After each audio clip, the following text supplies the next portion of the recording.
Welcome to USA Global TV and Radio, where our mission is to provide education, entertainment, hope, and inspiration.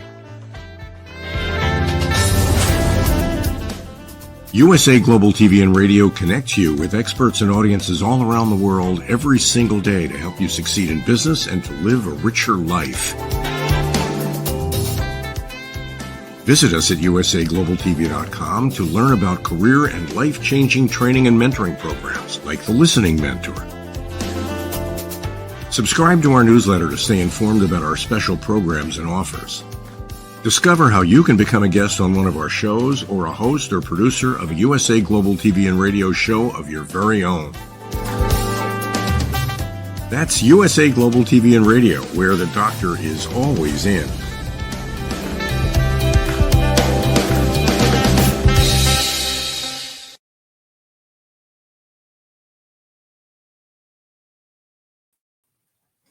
Hi, and welcome to the Persistence Payoff Show. We're here on USA Global TV and Radio. I'm your host, Kim SCHAFER. I'm the inventor of the Ring Thing, a waterproof ring holder. I'm a first-time entrepreneur and really enjoying this next phase of life. This show is focused on the quality of persistence, what it takes to persist, what are the payoffs for each of us, and those can happen in our personal lives and in our professional lives. One of the things that really interests me about persistence is that it's something that's available to all of us at any time, at any moment. If we're pursuing a dream, a goal, or even a simple task, we have the choice to whether to persist or to give up. And I'm really interested in diving into that and finding out what makes people continue and push through challenges. There's so many stories about people at the top of their game who have pushed through and persisted. I just recently heard a podcast with Hans Vestberg, who's the CEO of Verizon. He started with Ericsson in the accounting department, and his first job was checking travel expenses. And as he said in the podcast, he said he wasn't very good at it at that time. He rose through the ranks and became CEO of Ericsson, and now he's the CEO of Verizon with almost 250,000 people working for him. So he definitely pushed through a lot. There are also stories of athletes who continually stay after practice to put in the extra work to hone their craft, and scientists who continue to do their experiments over and over again and refine them until they get the answer to their questions. And I wanted to read a quote from Albert Einstein about this. So Albert Einstein said, "It's not that I'm so smart, it's just that I stay with problems longer." So I thought that was pretty inspiring. I'm interested in talking with people who have this quality of persistence and to learn from them about their hows and their whys and what lessons they can share with us. So that leads me to our guest today, and I'm just so excited to have her here. Cary.Williams has had a really interesting career as a boxer, a coach, a motivator, a fitness gear line developer, and an innovator and inventor. So I'm really interested in learning from her about her journey. As background, over the past 27 years in the boxing and fitness industry, Cary has been featured on NBC, CBS, ABC, and Fox, as well as in national publications such as Shape, Energy, Fitness, Entrepreneur, Inc., Success, FHM, USA Today, and the New York Times. Cary has even graced the cover of Muscle and Fitness Hers and appeared on the popular NBC show Fear Factor, as well on Extra and on Lifetime Network as a trainer on the show Fit to Fat to Fit, and on CNBC's Billion Dollar Buyer. Cary has contributed to numerous national publications, news shows on TV and radio. She is also a keynote speaker giving motivational speeches at venues and schools on a regular basis. In the boxing world, Cary boxed competitively in the amateurs and won the Pacific Northwest Women's Tournament before hanging up her gloves. She is now a level 4 Olympic level boxing coach with USA Boxing. Cary has trained many boxers, some of which have made it to the Olympic trial qualifying tournaments. Cary caught the attention of many when she trained and cornered a female boxer for 3 Olympic qualifying tournaments, all done without the help of an assistant coach in the corner for each fight.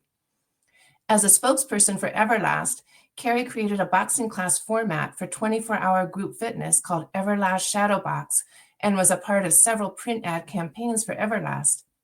Cary founded the Knocking Out Obesity Tour, which stopped at 10 of the, quote, fattest cities in the nation, according to Men's Fitness. Cary conducted non-contact boxing workouts with students at 10 middle schools in the nation. In the beginning, she founded Primetime Boxing Inc. and created Primetime Boxing Club, a nonprofit organization that offers scholarship programs to pay for the training, equipment, and travel expenses of disadvantaged children. Cary grew Primetime Boxing Inc. to 4 boxing clubs in California and even started franchising in 2008. Cary has worked with thousands of young girls, teaching them boxing, but the biggest lessons they have learned from Cary is that they can be strong, smart, and successful without sacrificing their femininity. Her work with young women got her recognized by the California legislature, along with Brandy Chastain and several other women in sports, for her contribution and impact on girls' sports. Cary has taken those years of experience in the boxing, fitness, and gym world to create something unique for women in combat sports, Tussle. Tussle not only designs and creates gear specifically for girls and women, but also gloves that are the most versatile on the market. Before now, boxing gloves needed to be taken off to lift weights, get water, use a phone, etc. With an eye for innovation and a portfolio of Olympic-level boxers and everyday gym warriors, Cary created a boxing glove that will never interrupt a workout. Convenient, but with a beautiful, high-quality design. So welcome, Cary. I'm so excited to have you here. Thank you so much for having me. Wow, there's a lot of things in there. You do so much, sometimes you forget about those things. So it was nice to listen to that. Yeah, it was really impressive. I mean, it's just kind of amazing all the things that you've done and created throughout your career. Thank you. I'm wondering if we could start by just having you take us back to the beginning. Like, how did you start boxing and how did you transition from boxing into coaching? My story is a bit backwards. I think usually athletes they'll be athletes, they'll be coaches, and then they'll open a gym. And what I did is I actually opened a gym first. I kind of have always been an entrepreneur at heart since being a child. I'd pick mistletoe from trees, wrap red ribbon around it, and sell it door to door. So when I graduated college, I actually have an environmental science degree. But I did not want to work where I was working. I was working for the government out of college, and I didn't like it. And I wanted to be an entrepreneur. I wanted to own my own business, and I really wanted to know, what is it that I should be doing? What is this business that I'm going to create? And I had a friend at the time who was a boxer, and I remember that person saying that they would go to the boxing gym, and there were a lot of people who wanted to come and do boxing, but the coaches wouldn't train them because they didn't want to be fighters. So they would just kick them out and say, I don't want to train you because I'm looking to build a champion. And that's kind of the way it was back then. And I thought, well, if there are so many people coming in and wanting to learn how to box, maybe I could open a boxing gym and they can come and pay to learn how to box, but not fight. And I thought, this person here, this boxer can be my head coach because I don't know anything about boxing. And I actually hated working out. I hated PE in school. But that's kind of how it all, started. And I went to, Google wasn't around at the time. So I went to the bookstore and I bought Business Plan for Dummies. And I wrote a business plan. And I went to the bank to get an SBA loan. And they gave me what they called a feel-good loan. And it just was basically, they felt really good about what I was doing. They thought I was going to be successful, and they felt good about me paying the bank back. So I got an SBA loan for $40,000, which for me was a lot of money. I come from very humble beginnings. And I ended up opening my first gym in the neighborhood that I had my early childhood in, which was a pretty rough neighborhood. And then as, opened the gym, the first year in business made $100,000, which back in, 98, it was a lot of money, but it was also just a lot of money to me. And I thought, well, I'm kind of good at this, so I'm going to keep pushing forward. And, we've got more members coming in. And then all of a sudden the coach says, well, we need to hire another coach because we're getting too busy. And I said, well, I don't want more overhead. So just show me how to do it. And so he started to teach me how to be a coach. And then the next thing you know, I'm coaching individuals. We have a boxing team of youngsters that have come in out of the neighborhood, and I'm in their corner. I'm telling them what to do, how they're feeling, and all these things. And I thought, well, it's a little hypocritical of me to tell them how they're feeling in the ring when I hadn't been in there yet. Mm. So I decided I wanted to compete. And me competing was to be a boxer. It wasn't to be a champion. It was to gain a skill set and knowledge and an understanding about the sport, so that I could be a better coach. So very backwards, entrepreneur, coach, and then boxer. Yeah, that's so impressive, though. It's like it's really a great testament to persevering. I mean, you had a dream, you pushed through it, you made it happen, and it one thing led you to the other. And so I think that's great. You know, in your introduction, it mentions that you cornered for multiple fighters at the Olympic training level. And so I'm curious, I have two questions. One is, for our audience, could you explain what it means to be in someone's corner? But then secondly, especially in those kind of bouts at that level, how do you motivate your fighters to keep going into the next round, especially if the current round didn't go so well? How do you motivate them to keep going? Well, first cornering basically means when you have a fighter, and whether it's amateur or pro, you're the trainer that's in their corner. Now, usually there are two coaches, so we have a second, which we call a second. So there's usually two coaches in a corner. But this gal and I traveled, and we went to the trials, just her and I. And this was the first year that women were allowed to box in the Olympics. So 2012 was the year that they were allowed to box in the Olympics, which was not that long ago. No. So, going into these tournaments, and it was just her and I, was very interesting, because here I am as a woman at this level of coaching. And I think there was maybe one other woman that was a coach, but she also had like a second coach there, which was a guy. So there were two coaches. Whereas her and I, it was just her, it was me. I'm in the corner, two gals, up there in the ring. And so I was asked quite often by the male coaches, if we needed any help, and which was nice, but she would get a little perturbed about it and say, we don't need anybody's help. We got it. So it was kind of funny. But yeah, I mean, round by round, when you're in the corner for a fighter, the one thing that is the most important thing I always feel is being positive, even when it's negative. Meaning, if they have a bad round, you don't want to say, oh, your hands were down. Oh, you got hit by this shot, like saying something that is a negative and why they lost that round. Instead, you're going to say positive. If their hands were down, you're just going to say, okay, keep your hands up. Which, it's both, it's the same thing, but the way you say it is so different in their mind and how they look at it, and then how they're going to go back out there. So anytime you're training an athlete, you want to say positive. It's not even an affirmation. It's literally whatever you're trying to describe. It needs to be done in a positive tone, rather than don't do this, do this.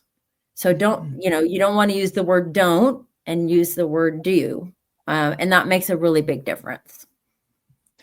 That makes really good sense. And it also seems like really great advice as an entrepreneur, that, you have to take positives. You have to take what could be a negative and make it into a positive, and also how you frame things for yourself internally, and also your colleagues, your partners, looking at things in that positive way. And do you feel that element or that quality has helped you or had an impact in your professional life outside of the boxing ring?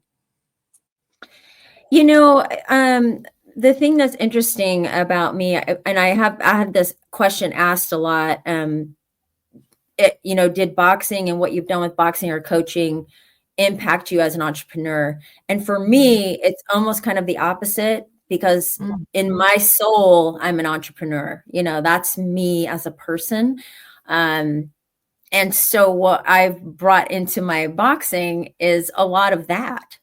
So it's a little bit reverse for me. Facing my fears, fuel to my fire, what's firing me up, all these things. They're things that I have taken from my life even before boxing, and was able to implement that into the boxing world. But I will say that stepping into the ring as a fighter myself was surreal, and it did give me even more of a sense of facing my fears. I mean, of course, I had to face my fears to step into the boxing ring, but when I did it, there was just something so intense about it, and such an accomplishment.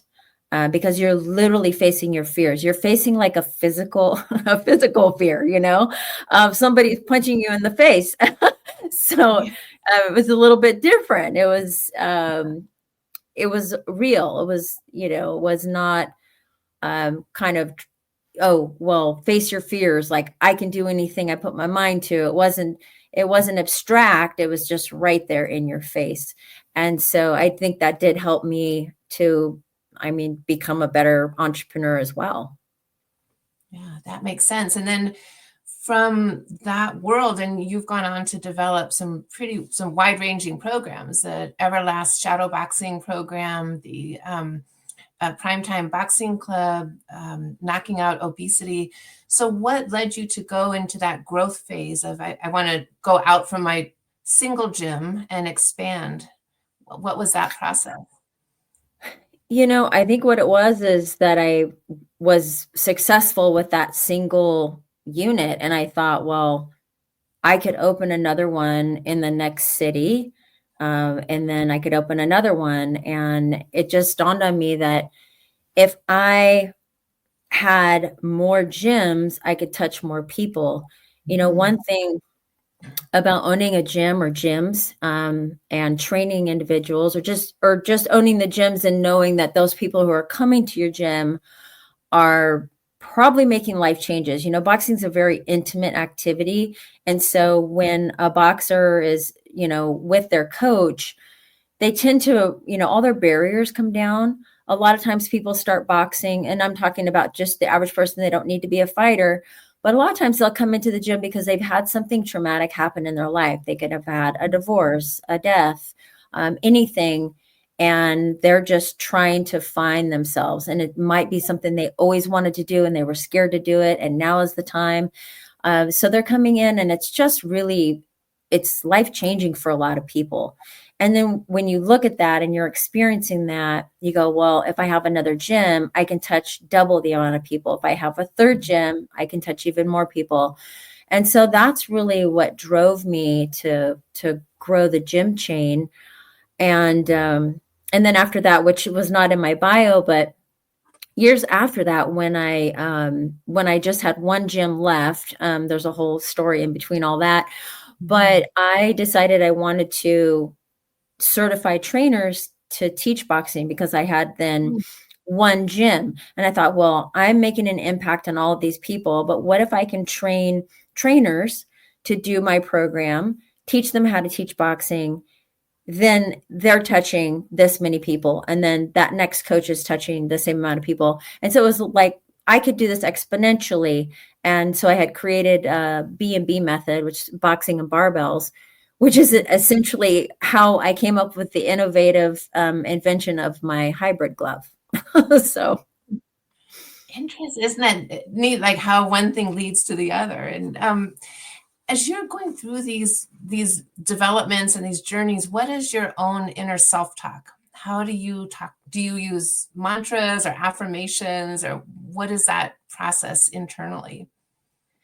I don't have anything specific for a mantra, but it's, as soon as we all have negative thoughts. I mean, as soon as a negative thought comes into my head, I push it out, and I'm immediately trying to think about what have I accomplished? It could be something small, it doesn't matter, but I'm looking back at something very positive and something I overcame, because then I go, okay, it kind of keeps me going to push through, because, we all have obstacles, doesn't matter what we're doing. And so we're continually trying to push through those things.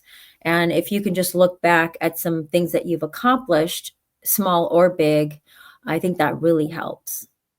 Yeah, that makes really good sense. And so tell us what led to Tussle as a company and as your products. Was it your work in the gym and you're seeing a need, or how did that come to be? Yeah. Well, over the years of working in the gyms and training individuals, I definitely had already seen the need for this gear, but it was never a thought in my mind. It was, I'm not going to, invent a new glove. I'm not going to make gloves just for women. I was very much on the service side of the industry. I wasn't on the product side. Although, I helped Everlast with like a lot of their products when I was working with them, but it never was something that I thought about doing.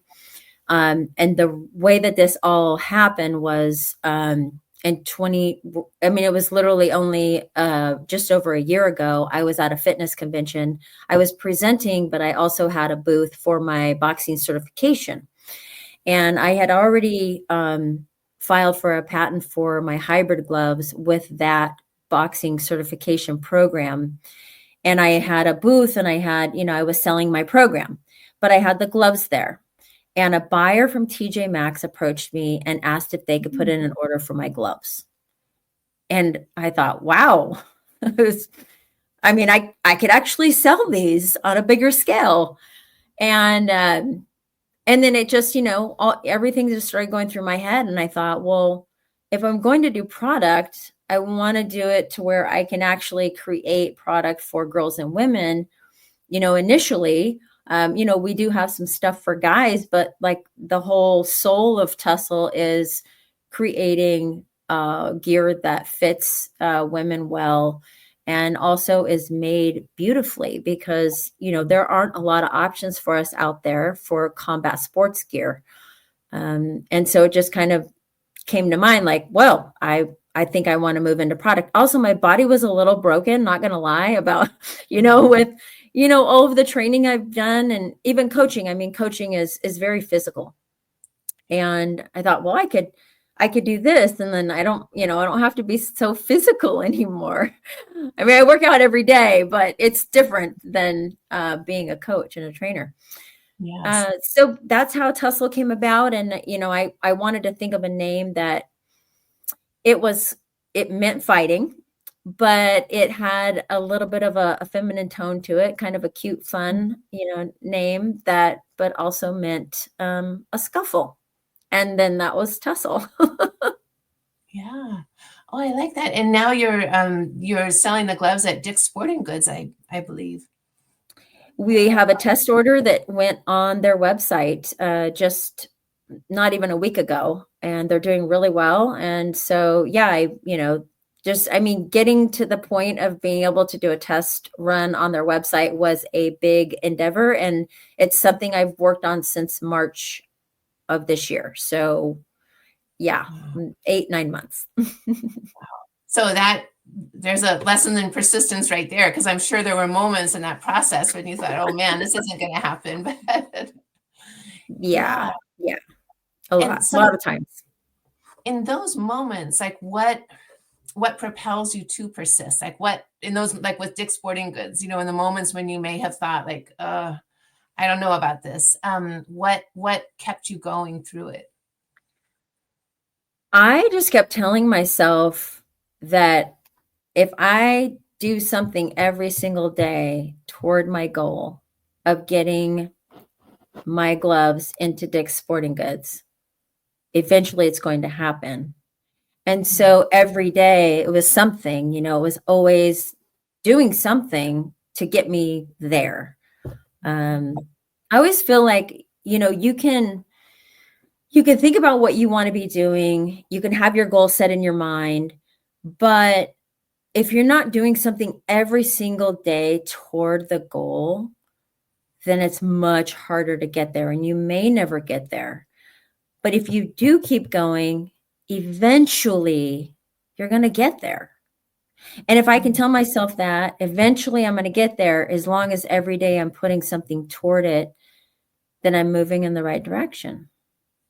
Yeah, that is really great advice, I think, for everybody, in whatever, for all avenues that we pursue. And I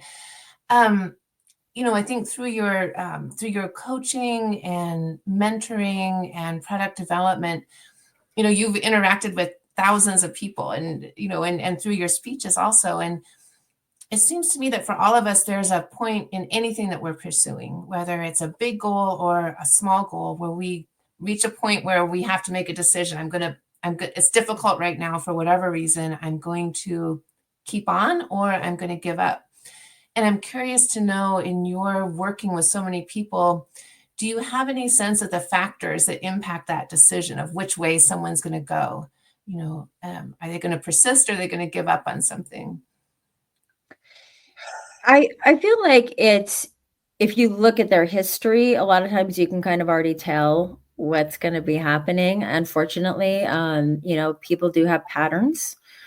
There's no, I don't think, any hard, fast rule. Like, you see something in someone and you go, oh, well, I don't think they're going to be able to do this. A lot of people can surprise you. And I do think the ones that do persist and become successful in whatever they're doing, you can see that they are doing something every day toward the goal.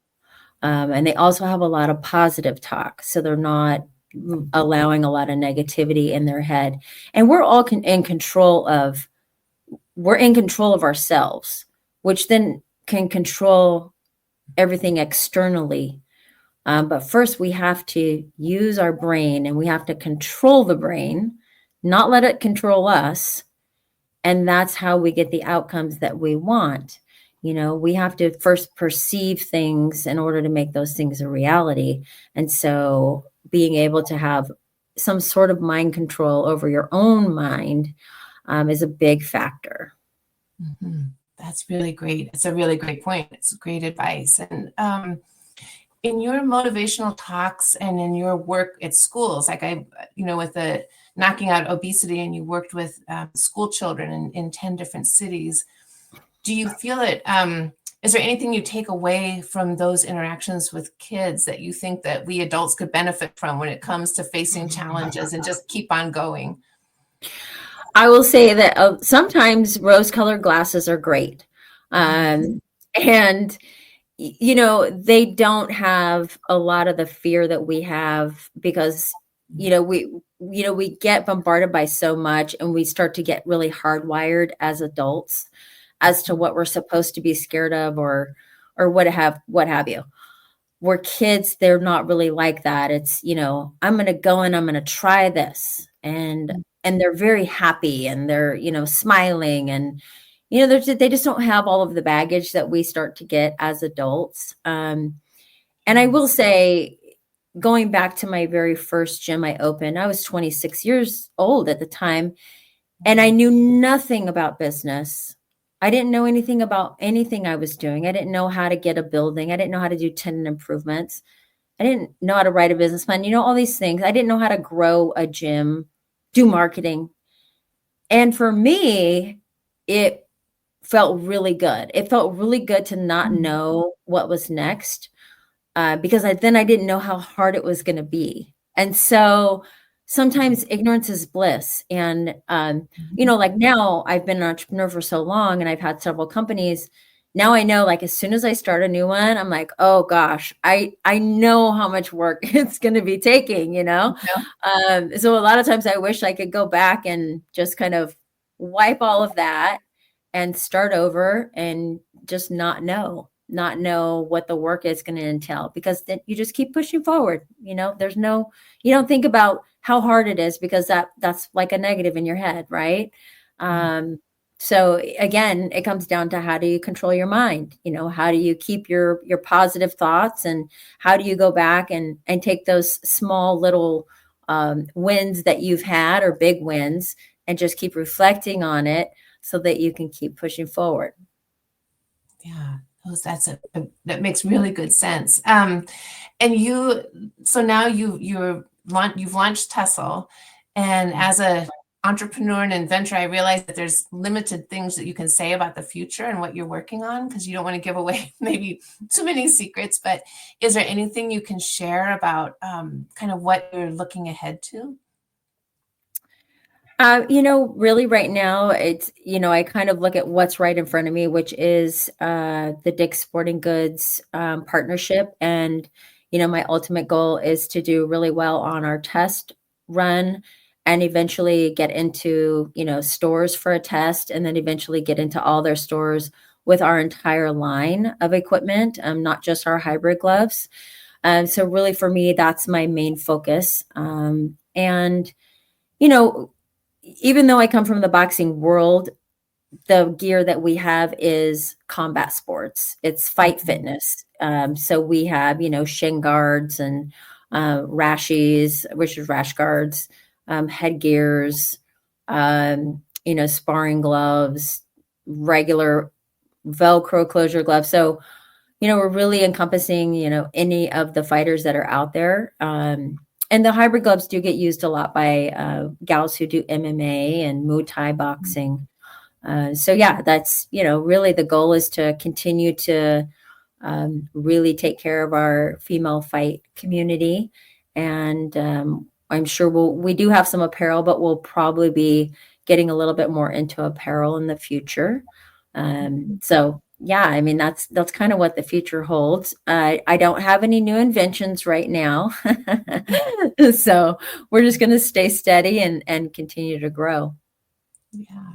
Well, it's a really interesting time for me, at least, to be talking with you, because you are at the beginning of Tussle and getting that launched. And so it's going to be really fun just to watch that grow and see where you go with that. It's really, congratulations, first of all. Thank you.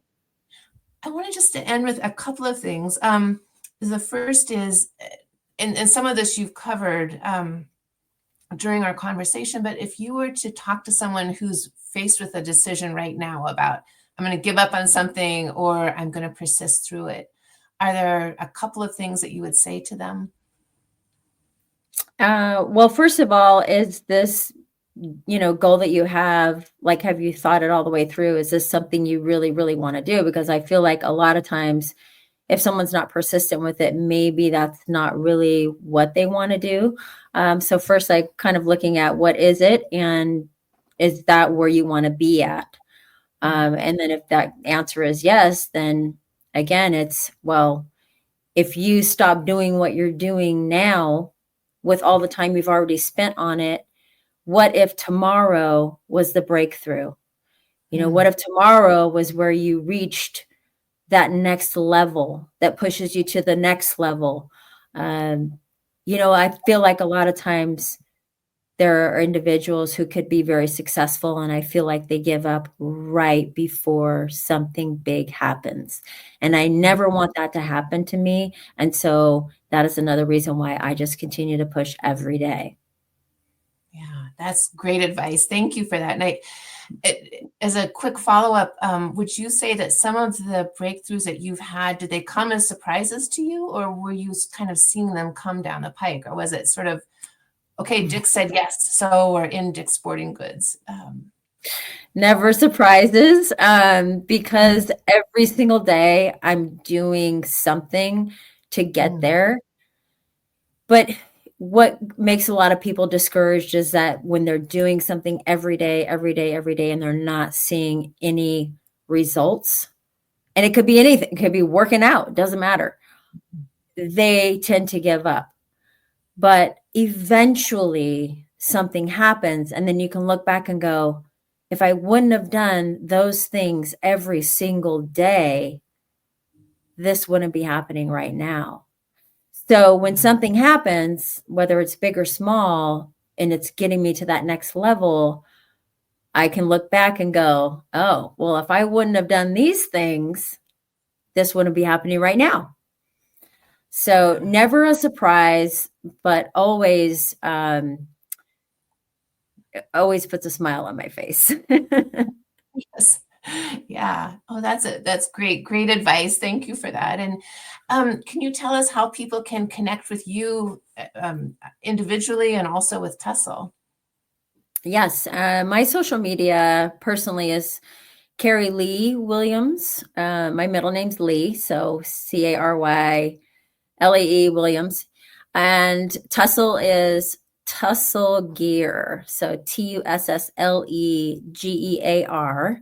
And that is our Instagram. And most all of our socials all have the same name. So yeah, and once you get on any of the Instagram stuff, you're going to be able to click on the link in bio and find more information and websites and that sort of thing. Great. And as I mentioned when we were talking earlier, I work out at a combat academy gym, and so I'll definitely be sharing the information about Tussle, and I can absolutely see the applicability of it. So yeah, Great. Kudos to you, and thank you so much for being here today. I really appreciate it, and it's inspiring to hear your story, and I look forward to following you and seeing what happens with Tussle. Thank you so much for having me. All right, thank you. All right. Gosh, I'm inspired to keep doing more every day to keep things going. So thank you so much, Cary. So I wanted just to close out with a couple of things. The first is you can connect with me at the Ring Thing. My Instagram page is at ring_thing_. The website is ringthing.com. And my email is kimberly@ringthing.com. So please feel free to reach out to me. And I wanted to close out with a quote that really spoke to me today about persistence. This is from Napoleon Hill, who said, "Patience, persistence, and perspiration makes an unbeatable combination for success."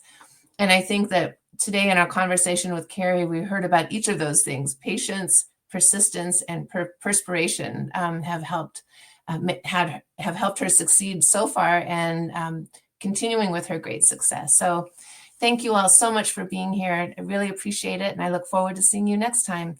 And thank you to the USA Global TV and Radio and Dr. Jacqueline Kerbick for the opportunity. Thanks.